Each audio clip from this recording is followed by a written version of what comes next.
Hello, Corey here from Bach Scholar. This is a really fun video I have for you. I'm just sitting here in my little workshop here with my piano, with my fuzzy blanket that Cookie likes to go under. Come here, Cookie. Oh, there, she's under the piano, so she might visit me.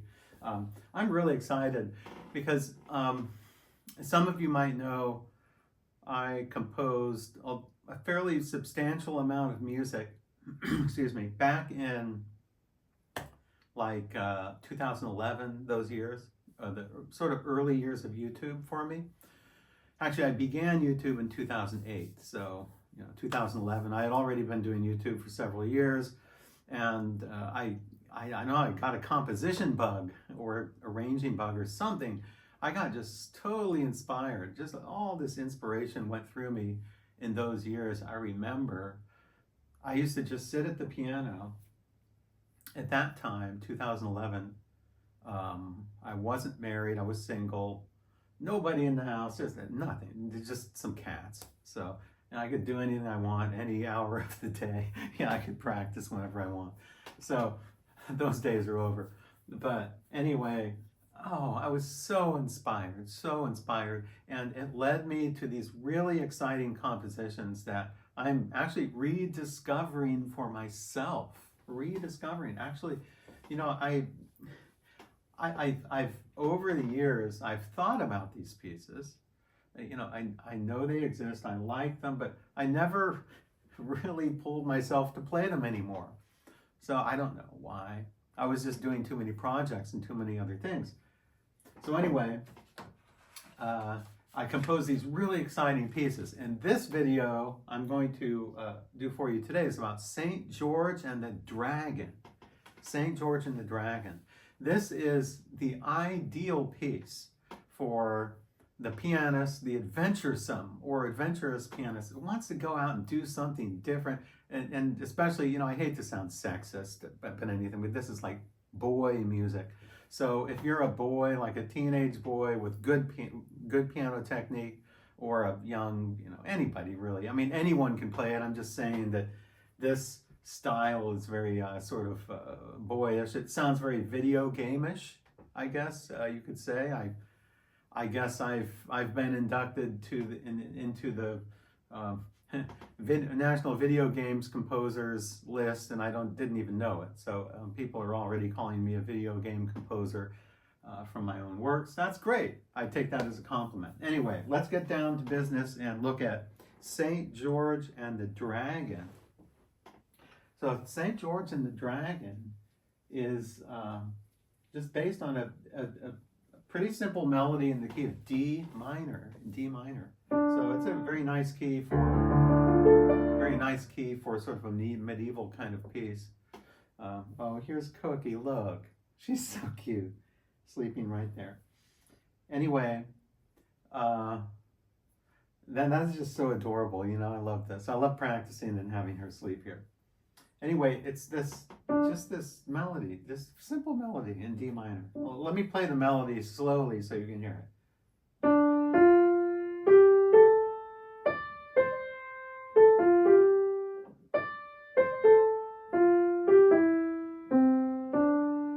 It has that sort of medievalish, pirateish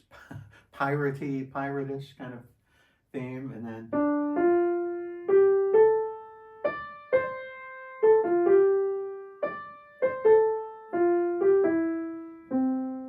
the second time it goes to a different harmony. So when I play the left hand, it won't sound as boring, I guess. So that's the main melody, and then that melody is over sort of a arpeggiated accompaniment. It goes. I'll play it slowly.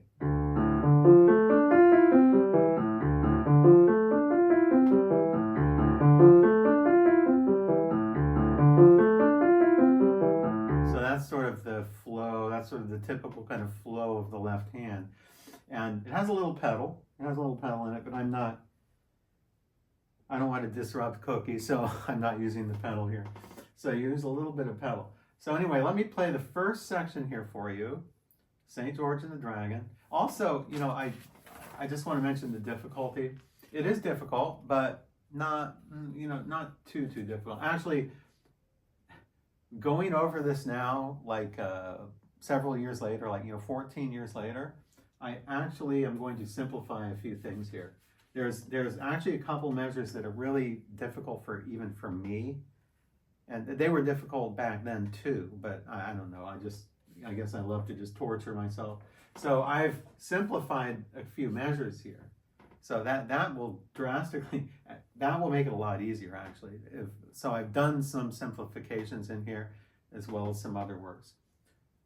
But it's still difficult. I would say if you're an adventuresome pianist, you want to play this, I think you have to be probably at least a grade, to play it well, probably grade 8. So if you're a true grade 8, I don't know, whatever system, I think you're prepared to at least play it, start attempting it. I think that if you try this, anyone can try it. I don't want to scare you away or anything. But anyway, let me play the beginning now with no pedal, just very slowly, with the melody and the accompaniment. So it's in 6/8 time. 1, 2, 3, 4, 5, 6.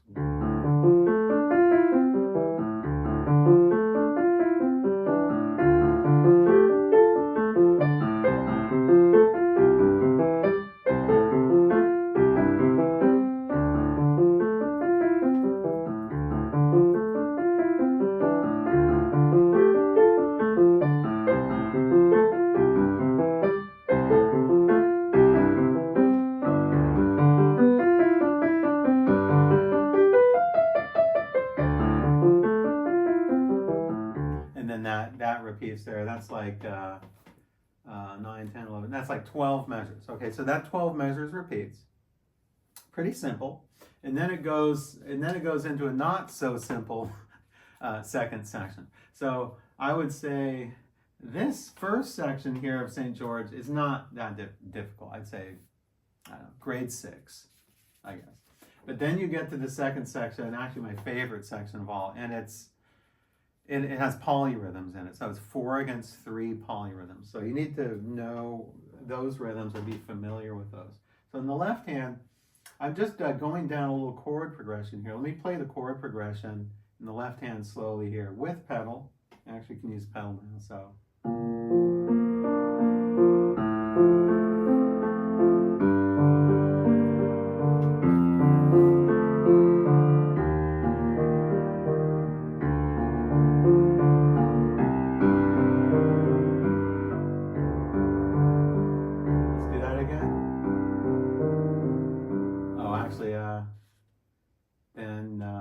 Then it goes on and repeats.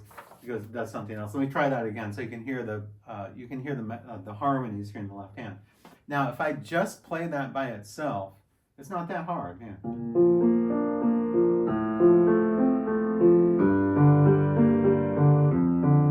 I mean, that could be in a Chopin nocturne. That could be in a pop song. I mean, it sounds sort of popish, actually. But,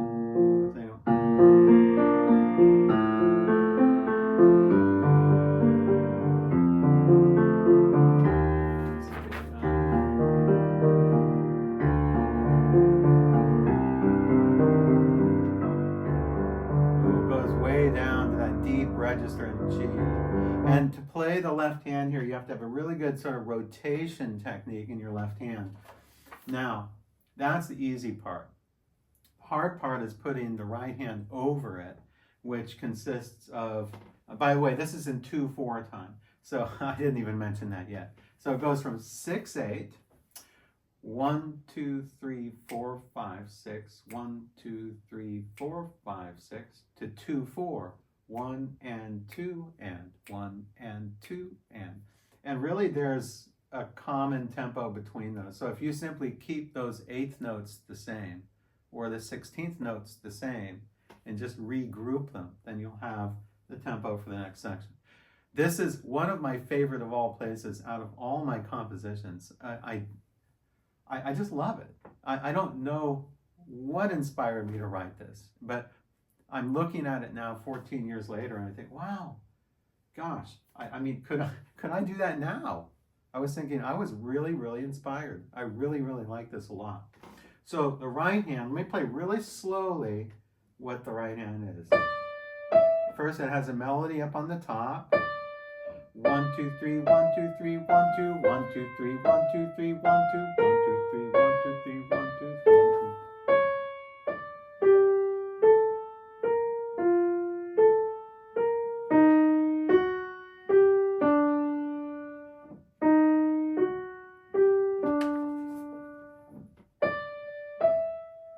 1, 2, 3, 1, 2, 3, 1, 2, 1, 2, 3, 1, 2, 3, 1, 2. So you can see it has this nice melody here, this sort of singable melody on the top, broken up into 3 plus 3 plus 2.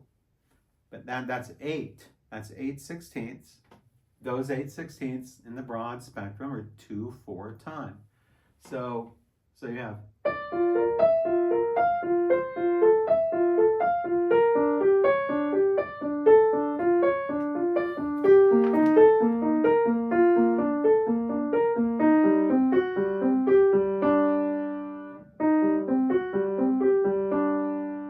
That's the right hand with no pedal.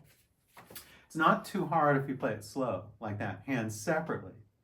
The tricky part is putting them together, because you really have to know how to play 4 against 3. So if you don't know that, just go watch my polyrhythm 4 against 3 video on YouTube. It's very popular. It's helped a lot of people out. So let's try to put these together now. Okay, so we have. Let me try, okay, let's just try, I'm going to just dive right in, and I'm going to play, so to play them together,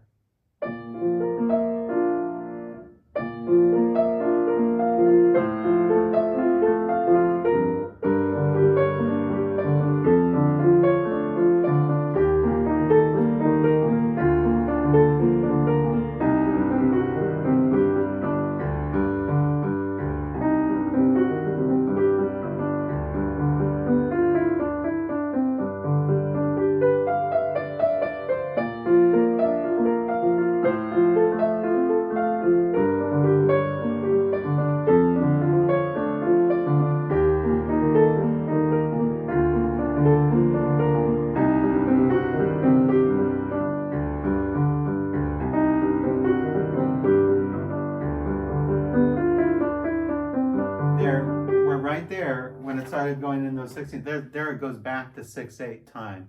So what's happening is you have 1, 4, like 8 measures, like 8 measures of 2/4 time with the polyrhythms, and it goes back into 6/8. And when it goes back into 6/8, there's no change in tempo.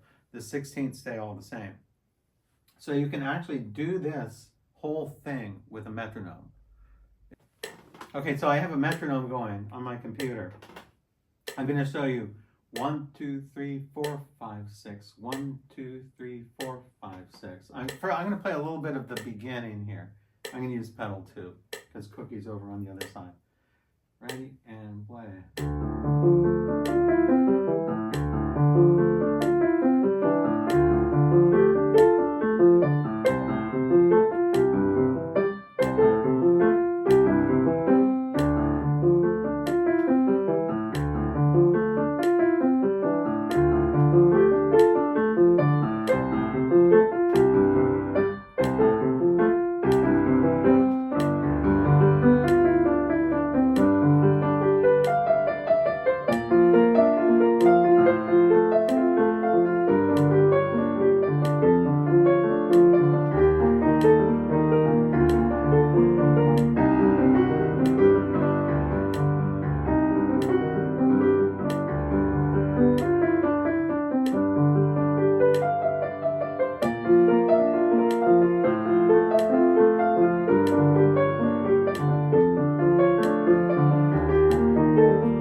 Back to the original theme. Now I know it sounds crazy.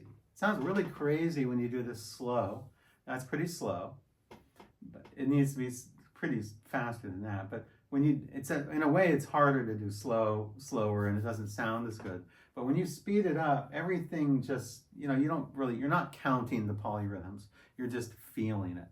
And so the result is just a fantastic sound of I just love the sound of this polyrhythm section. I just love it. It's just fantastic. Listen to how it sounds a little faster now. So I'm gonna play just that much. I'm gonna play the beginning up to there, more up to speed. So here we go.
I just love that.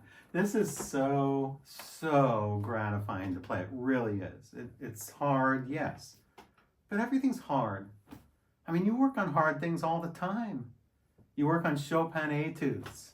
You work on Chopin ballades. You work on La Campanella. You work on Liszt pieces. You work on hard things, right? You're an advanced pianist. So don't complain. It's hard. Yes, it's hard.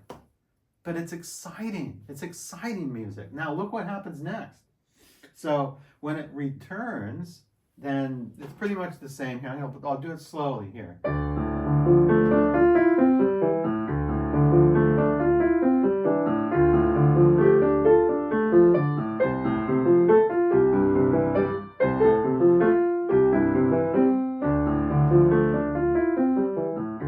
Okay, now it's different. I like this part a lot here. This opens up and sort of prepares you for what will later be the coda, which really is exciting.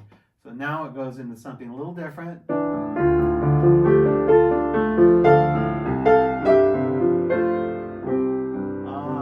So it's a different little melody here.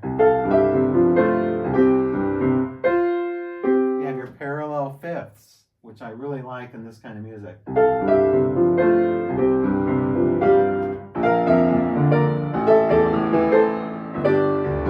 Now, these are the measures right here. Can't even see anymore. Measure 33. Measure 33 here. These are like, I'm going to simplify these measures in the right hand. I'm going to take out the bottom notes. Even I find it difficult because I want to really voice those top notes. So I'm just playing two notes. I'm not playing the full chord here. So just to let you know. And in the left hand, I'm going to take off that last note because it's actually it's easier this way, but it's more effective rhythmically this way. So I've been experimenting with just tweaking it a little bit. So I'm going to do it a little bit differently than I wrote it 14 years ago. So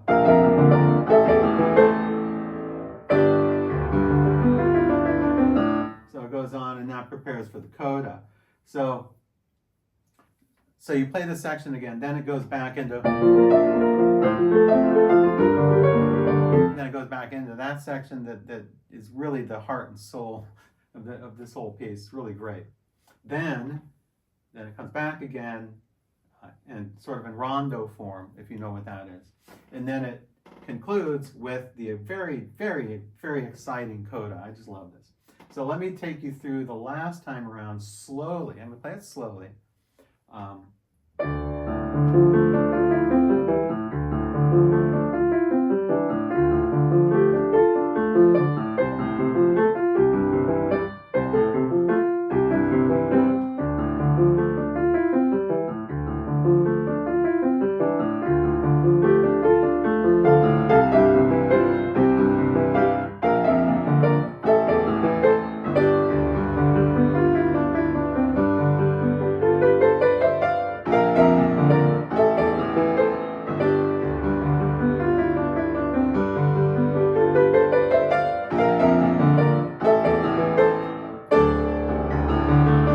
Then you reach the coda. Then you finally reach D minor. So you're preparing, or I'm preparing the listener for something else. And what do you get? Because the first time it goes through, it goes like this. And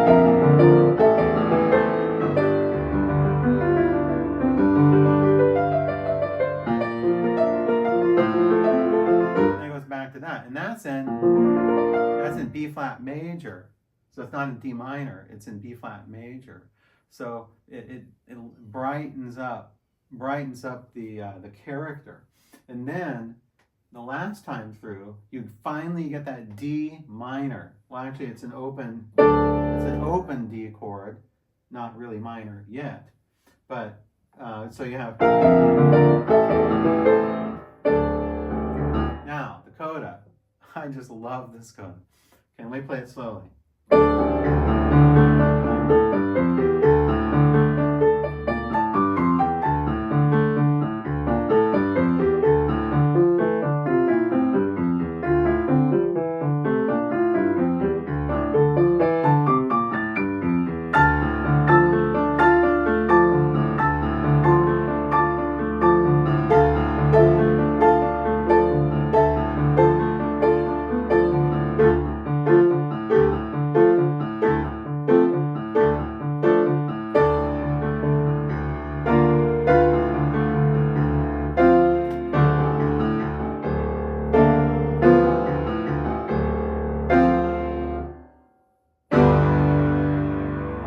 Surprise.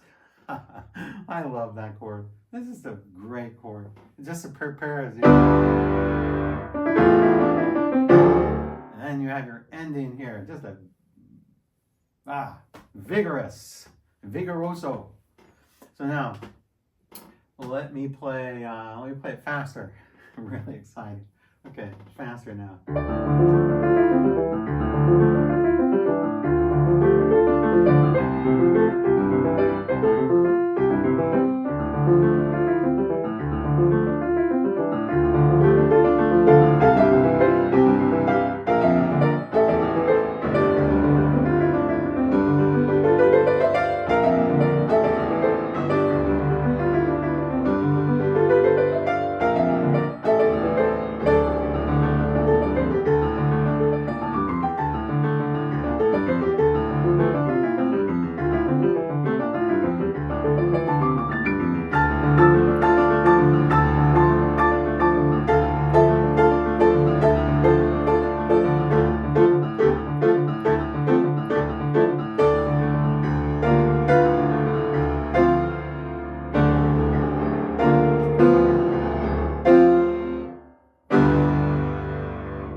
I got down there, like when I was down here, I almost forgot. So I took an extra pause. I didn't mean to take that pause there.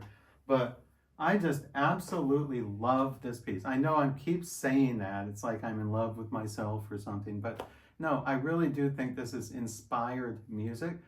I don't know what went through me when I was composing all of these. Just something, some spirit was just going through me, and I wrote so much music in 2011. I wrote this whole collection here, 4 Medieval Portraits, which is just the finest collection, I think. And then I wrote I don't have a hard copy of my 10 Biblical Portraits. I also wrote those in 2011.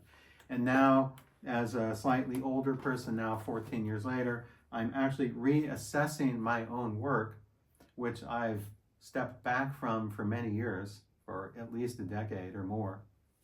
And I'm reassessing my work from a more objective point of view. And I have to say, this is fantastic music. I I mean, if I was somebody else, I'd say, Corey, you're a great composer because this is great stuff. And bear in mind that I am slightly tweaking some things in here. So there are just a few little things that I'm going to touch up here and there, change a few little things that I think need changing for the better, because some of these things will make it easier to play as well. And I'm like a broken record. I keep saying how great it is, but the reason why I'm doing this video is not just to show how great of a composer I am. I want you to enjoy this music. So if you are a pianist, like an advanced pianist, or you want something exciting and something different, you know, you've played all the standard things, Chopin, Brahms, Bach, Beethoven, you know, you're doing all the standard stuff. What if you want something exciting and new and not too long? It's only like 3 minutes. If you play this up to speed, St. George and the Dragon lasts 3 minutes and like 20 seconds. I just timed myself at, also another thing, I play it slightly slower now than I did 14 years ago, but that's to be expected. But still, whatever tempo you play it at, it's fun and exciting music. And I want everyone to play it. So thank you for joining me in this video, and stay tuned for more videos like this where I will highlight more of my works and my arrangements. So thanks again, and I'll see you in the next video.